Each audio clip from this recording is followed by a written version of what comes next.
My name is Caroline. I'm 36 years old, and until about a year ago, I lived in a quiet, leafy suburb of Chicago. I thought my life was the definition of a beautiful, boring cliché. I had a 6-year-old daughter named Madeline, a girl with chestnut curls and a laugh that could brighten the gloomiest Illinois winter. And then there was Gregory. We had been married for 8 years. He was the man I thought I'd grow old with, the one I'd share a porch swing with when we were gray and wrinkled. But life has a twisted way of showing you that sometimes, the person sleeping next to you is actually your most dangerous enemy. To understand how my world turned into a nightmare, you have to understand the quiet, simmering tension in my marriage. When we first got married, I was the one who stepped back. I put my design career on hold so Gregory could chase a management track at a logistics firm. I worked part-time jobs, clipped coupons, and made sure our home was a sanctuary while he climbed the ladder. But then, a few years ago, I started a freelance digital design business from our spare bedroom. It was supposed to be a hobby, a way to earn a little extra fun money. It exploded. Within 2 years, I was out-earning Gregory 3-1. Suddenly, I was the primary breadwinner. We moved into a sprawling 4-bedroom house, bought 2 new SUVs, and I was able to put Madeline into the best private school in the district. You'd think a husband would be proud, right? Wrong. In our house, my success was like a hairline crack in a windshield that just kept spreading. Gregory became quieter. More withdrawn. He started making these little passive-aggressive comments about me running my empire while he did the real work. And his family? That was a whole different level of toxicity. His mother, Dorothy, and his sister, Brenda, never liked me. Dorothy always viewed Gregory as a king who deserved a servant, not a partner who out-earned him. When the money started rolling in, their disdain curdled into pure, unadulterated envy. Brenda was 39 and a total train wreck. She was drowning in credit card debt and a bitter divorce. She had a 7-year-old son, Dalton. Every time they came over, Brenda would scan my new furniture with this sour expression, making comments like, "Must be nice to sit at a computer all day and buy a $3,000 leather sofa while the rest of the world is struggling, Caroline." Instead of standing up for myself, I fell into what I called breadwinner's guilt. I tried to downplay my success. I worked twice as hard at home, scrubbing floors, cooking elaborate 5-course meals, just to prove I was still a good wife and good daughter-in-law. I thought my humility would buy their love. I was wrong. My silence only taught them that I was a doormat, and they were more than happy to wipe their boots on me. They weren't just jealous, they were predatory. They looked at my house, my savings, and my life, and they decided they wanted it for themselves. And they were willing to do something unspeakable to get it. It started on a gray Sunday afternoon in late October. The Chicago wind was howling, rattling the empty branches of the oak trees in our front yard. It was our monthly family dinner, a tradition I kept up out of a desperate sense of duty. This time, it was just Brenda and Dalton who arrived early. Dorothy had called to say she'd be late. The kitchen was frantic. I was roasting a turkey, the smell of rosemary and garlic filling the air. Madeline and Dalton were in the living room watching cartoons. I remember every detail of that afternoon because it was the last moment of normal I would ever have. Brenda was perched on a bar stool at the kitchen island, sipping a glass of expensive red wine I'd just poured for her. "You really live large, don't you, Caroline?" Brenda said, swirling her glass. "Gregory tells me he feels like a guest in his own house. He says you make all the decisions because you have the checkbook. Money really changes people." I bit my tongue, focusing on the dessert I was prepping, chocolate pudding. "This house is our home, Brenda. Gregory doesn't pay a cent for the extras because I want him to be able to save his salary," I said, trying to keep my voice light. "Now, this is the most important part, Dalton has a severe peanut allergy. Not just he gets a rash allergy, but a full-blown, life-threatening anaphylactic reaction. Since he was a toddler, I've treated my kitchen like a high-security lab whenever he visits. I scrub every surface, use separate utensils, and triple-check every label. I had made this pudding dozens of times. Cocoa powder, milk, sugar, vanilla extract. 0 peanuts. I scooped the pudding into 2 small glass bowls and set them on the counter to cool. Just then, my phone buzzed. It was a high-priority client from the West Coast. "Can you watch the kids for 5 minutes?" I asked Brenda. "I really have to take this. It's a major project file." Brenda shrugged. "Go ahead. I know your work is always the most important thing." I ignored the jab and stepped into my small home office down the hall. I closed the door halfway. The call took less than 5 minutes. 5 minutes. When I hung up, I had no idea that a trap had been sprung. I walked back toward the kitchen, about to call the kids for dessert. But I didn't get the chance. A horrific, choking sound tore through the house. It was followed by a scream from Brenda that made my blood turn to ice. It wasn't a normal scream, it was a high-pitched, rehearsed wail of pure terror. I sprinted into the kitchen, and what I saw stopped my heart. Dalton was on the tile floor, clutching his throat. His face was a terrifying shade of purple-red, his eyes bulging as he fought for air. The sound coming from his throat was a sickening, high-pitched whistle. Next to him, his pudding bowl lay shattered on the floor. "Dalton!" I screamed, dropping to my knees. My mind was racing. Anaphylaxis. How? I checked everything. There was no way. Brenda was kneeling across from me, her hands shaking as she fumbled with an EpiPen she'd pulled from her purse. She jammed it into Dalton's thigh. The boy jerked, his wheezing slowly softening. Madeline was standing in the doorway, clutching her teddy bear, sobbing hysterically.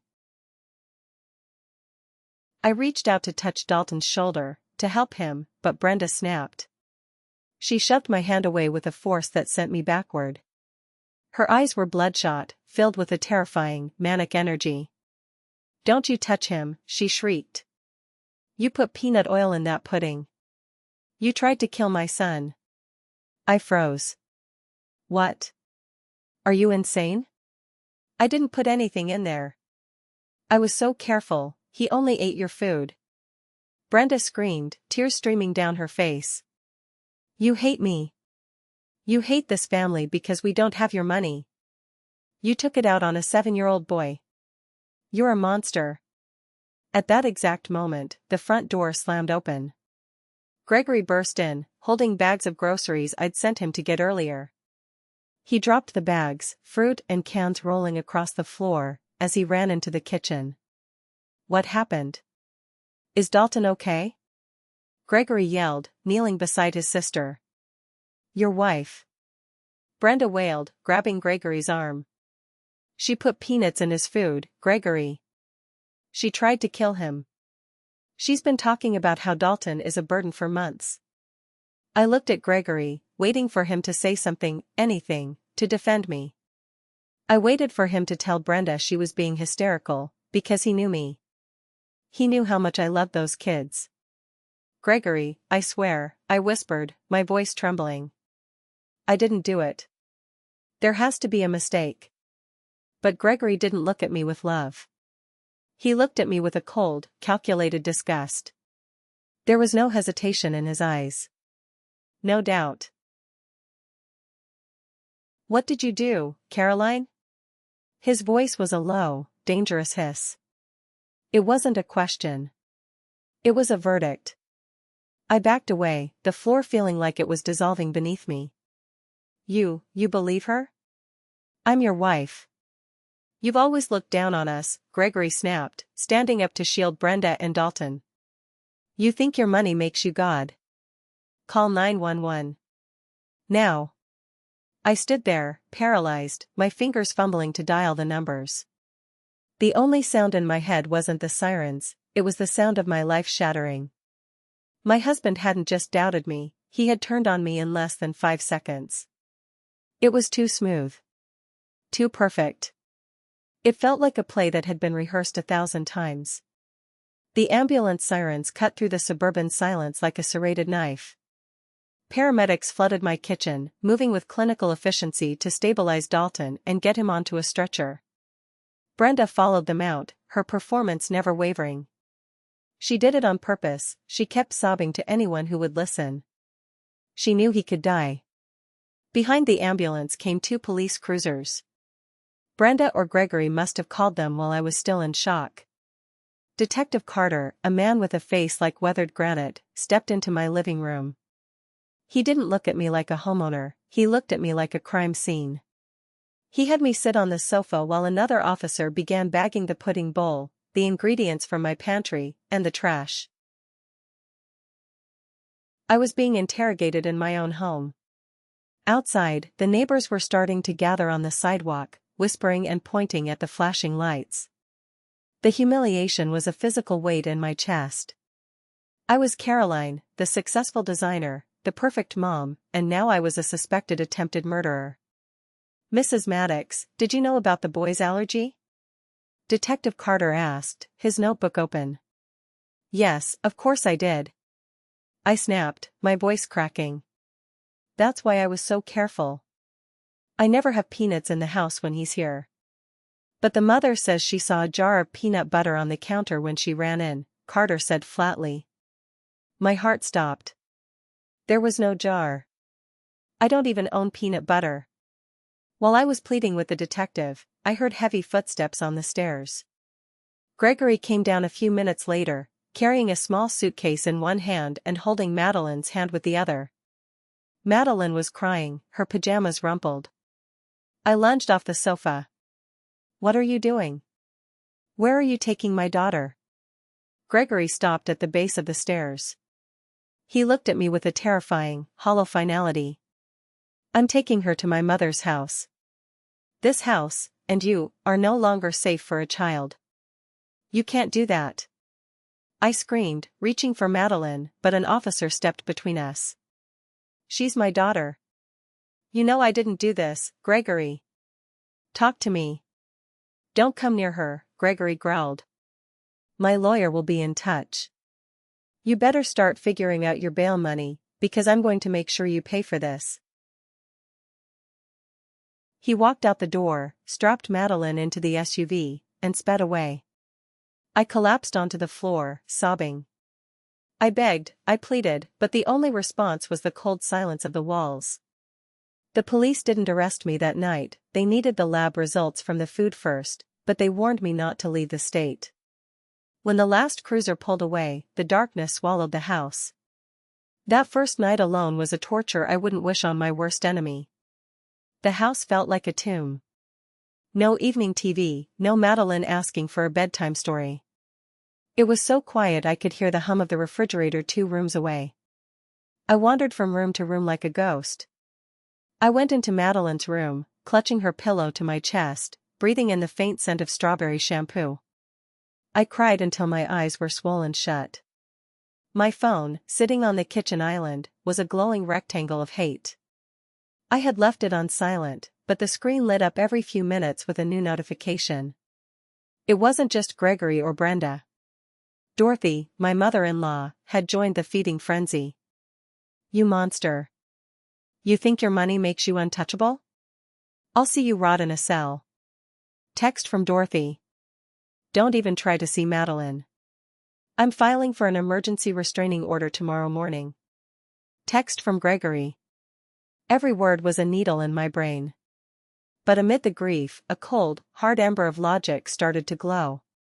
My survival instinct was kicking in. Why had everything happened so fast? Gregory had a suitcase packed for Madeline in minutes? He was too calm.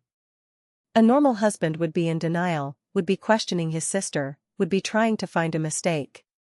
Instead, he had slammed the door shut instantly. It was almost like he'd been waiting for the signal to act. I opened the fridge and grabbed a bottle of cold water, pressing it to my forehead. Pieces of the last few months started drifting through my mind.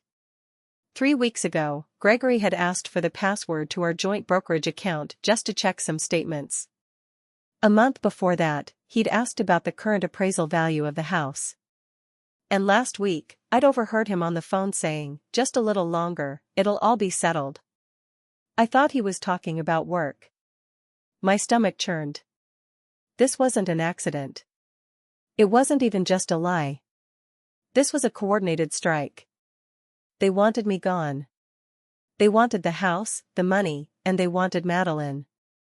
Before I could even process the betrayal of Sunday night, the legal system came for me on Monday morning. At 9 a.m., the doorbell rang. Standing on my porch was a woman in her 40s wearing a charcoal suit and a face like a mask. She held up an ID. CPS, Child Protective Services. "Mrs. Maddox, I'm here regarding an emergency report of child endangerment," she said in a monotone voice. They didn't ask to come in, they just walked in. The interrogation happened at my dining table. It wasn't a search for the truth, it was a confirmation of a narrative. They told me that my mother-in-law, Dorothy, had called the hotline in the middle of the night, claiming I had a history of volatile outbursts and that I had always resented Brenda's son. They had painted me as a classic narcissistic monster. "Your husband, Gregory, has also filed for a temporary emergency order of protection," the caseworker said. "Effective immediately, you are barred from any contact with Madeline Maddox. Any attempt to go to Dorothy's house will result in your immediate arrest." My world didn't just crumble, it turned to ash. I gasped for air, my throat tightening. They're lying. Can't you see that? They're trying to steal my daughter. We work based on reports and evidence, ma'am. You have the right to hire an attorney. The caseworker stood up, showing zero empathy for my tears. As the door closed, I slid down the wall and sat on the cold floor. I had lost my child. I was facing prison. I had been stabbed in the back by the people I had supported for years. I could have stayed there and let the darkness take me. But then, a vision of Madeline's scared face flashed in my mind. Being a people-pleaser had killed my old life. Being nice had landed me in this hell. I wiped my face and grabbed my phone. If they wanted to play this game, I wasn't going to be the victim anymore. I needed someone who could rip their lies apart in a courtroom. I needed a shark. If you're following this and feeling the injustice for Caroline, please hit that like button, subscribe to the channel, and leave a comment with the name of the city you're watching from. Every comment helps this story reach more people. Thank you so much. The days that followed were a blur of fluorescent lights and gray office walls. I had to meet with a court-appointed investigator named Sarah, whose job was to determine if I was a fit mother.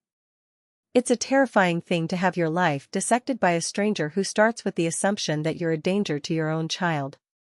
Sarah sat across from me, her pen clicking rhythmically.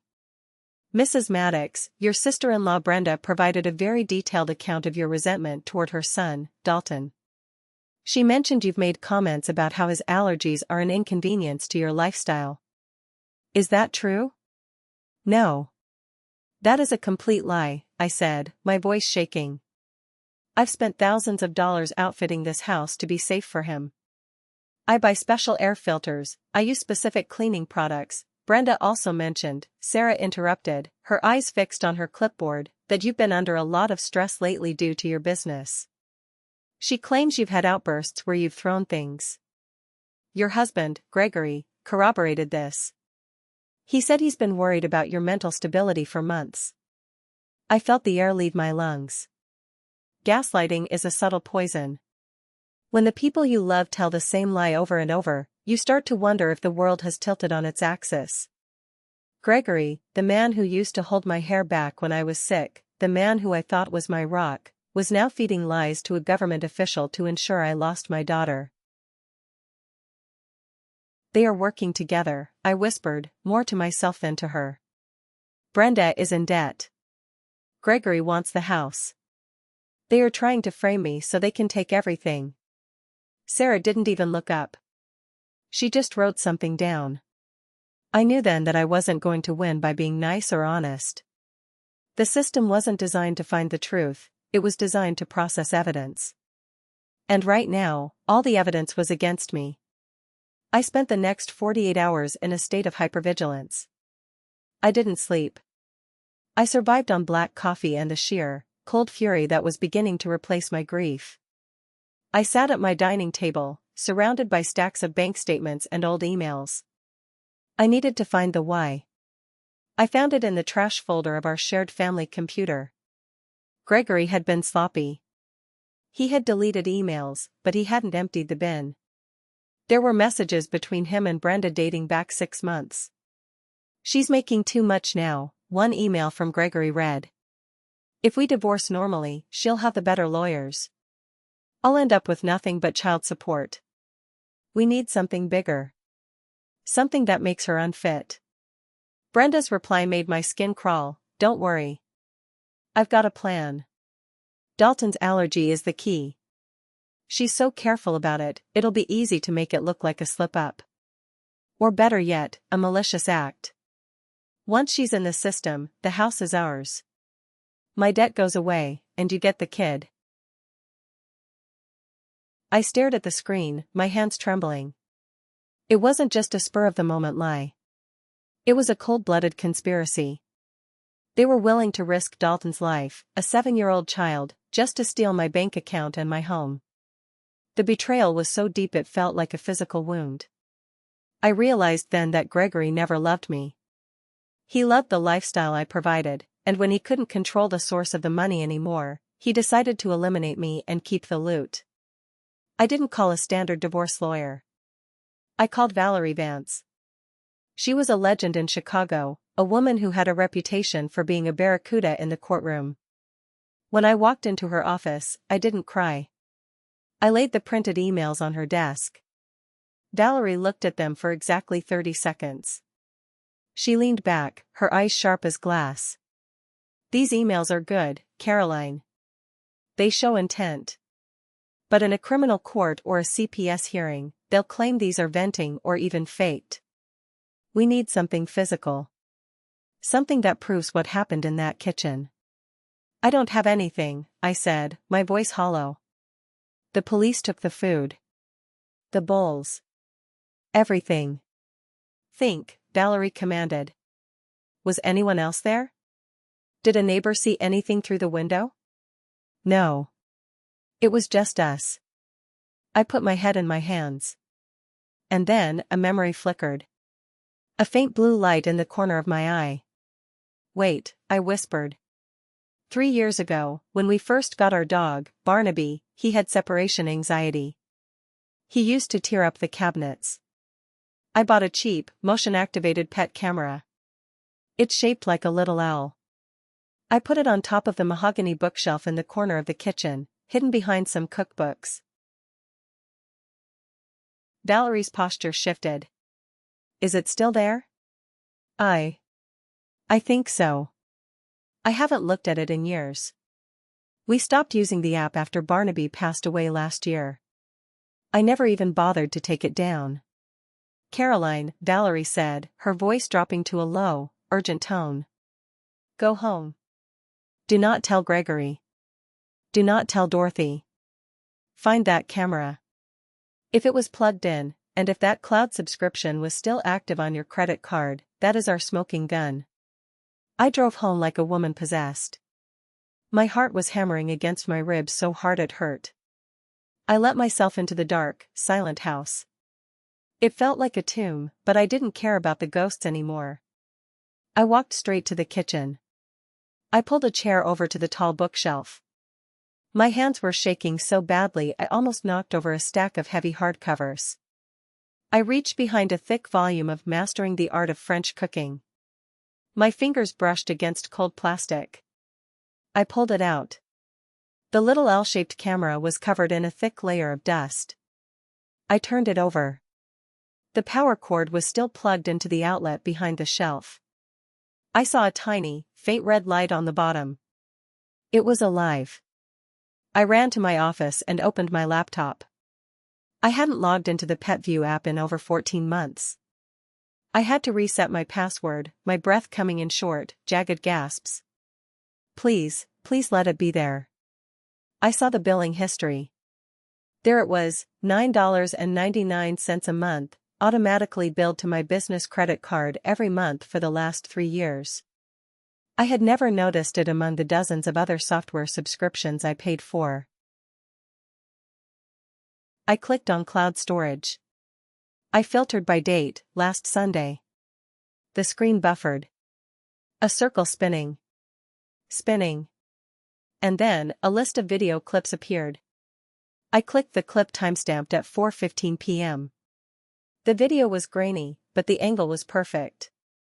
It looked down over the entire kitchen island. I saw myself. I looked tired but happy. I saw myself prepping the pudding. I saw the phone ring. I saw myself wipe my hands and walk out of the frame. The kitchen was empty for 30 seconds. Then, Brenda moved. She didn't look like a grieving mother. She looked like a thief. She scanned the hallway to make sure I was gone. Then, she reached into her oversized designer handbag. She pulled out a small, amber-colored glass bottle. I recognized it instantly. It was a high-potency peanut extract used for baking. She unscrewed the cap and, with a chillingly steady hand, poured a generous amount into one of the pudding bowls. She stirred it in with a finger, then wiped her finger on a paper towel and shoved the towel deep into her pocket. I felt a wave of nausea so strong I had to grip the edge of the desk. But then, the back door opened. Gregory walked in. He didn't have the groceries yet. He had come in from the garage. He stopped. He saw Brenda with the bottle. He saw what she had done. Brenda didn't jump. She didn't look scared. She looked at him and nodded. Gregory didn't scream. He didn't rush to dump the pudding. He walked over to Brenda, put a hand on her shoulder, and whispered something in her ear. Then he turned around and walked back out to the garage, only to burst in 10 minutes later with the groceries as part of his grand performance. They had planned to kill a child. My husband had watched his sister poison his own nephew, all to frame me. I didn't scream. I didn't cry. Something inside of me simply went cold. The woman who wanted to please everyone, the woman who felt guilty for her own success, she died in that office at 2 a.m. I downloaded the footage to 3 different thumb drives. I uploaded it to a secure cloud server. I emailed a copy to Valerie with the subject line, "We have them." Then, I did something I never thought I was capable of. I began to play the part. The next morning, Gregory called. He sounded distraught. "Caroline," he said, his voice cracking with fake emotion. "Dorothy and I have been talking. If you agree to sign over the house and waive your rights to the joint accounts, I might be able to convince Brenda not to press criminal charges. We can tell the police it was a tragic accident and you can have supervised visitation with Madeline once you finish therapy." I bit my lip to keep from laughing. It was so transparent. I don't know, Gregory, I whimpered into the phone. I'm so lost. I just want to see my daughter. I know, honey. Just sign the papers Valerie is going to receive today, and we can make this all go away. Do it for Madeline. Okay, I whispered. I'll look at the papers. I hung up and looked at my reflection in the darkened phone screen. I looked like a victim. But underneath, I was a predator. Valerie had told me to wait. We weren't just going to clear my name. We were going to ensure they never saw the light of day again. The deposition took place in a sterile conference room on the 42nd floor of a glass skyscraper. Gregory was there, looking smug in a suit I had bought him. Brenda was there, wearing a neck brace for stress-related tension and dabbing her eyes with a tissue. Their lawyer, a sharky guy named Miller, looked like he already smelled the commission from the house sale. Valerie sat next to me, her face a mask of calm. Let's begin, Valerie said. Ms. Brenda, you are under oath. Did you see my client, Caroline, put anything into that pudding? I didn't see her do it, Brenda sobbed. But she was the only one in the kitchen. Dalton started choking the second he ate her food. She's always hated us. She called my son a drain on her resources just last month. And you, Mr. Maddox? Valerie turned to Gregory. You claim you were at the store during the preparation? That's right, Gregory said, his voice firm. I came home to find my nephew dying and my wife standing there in shock. I never thought she was capable of this, but the evidence doesn't lie. Valerie leaned forward. So, to be clear, neither of you saw anyone else tamper with that food? And you, Gregory, had no knowledge of any plan to harm Dalton? Absolutely not, Gregory said. The idea is offensive. Valerie nodded. She looked at their lawyer. And they have both signed the sworn affidavit stating these facts as the absolute truth, under penalty of perjury? They have, Miller said impatiently. Now, can we get to the settlement? My clients are tired of this trauma. Valerie stood up. She walked over to the TV monitor at the end of the room. I'd like to present Exhibit A. It's a bit of home footage I think you'll find enlightening. She hit play. The room went silent. Not a quiet silent, but a vacuum silent. As Brenda watched herself pour the extract into the bowl, her face went from pale to a sickly, mottled gray. As Gregory watched himself enter the frame, witness the crime, and offer a supportive pat on the back, he began to shake. The footage ended. Valerie turned off the screen. Perjury is a felony, Valerie said softly. Attempted murder of a minor is a life sentence.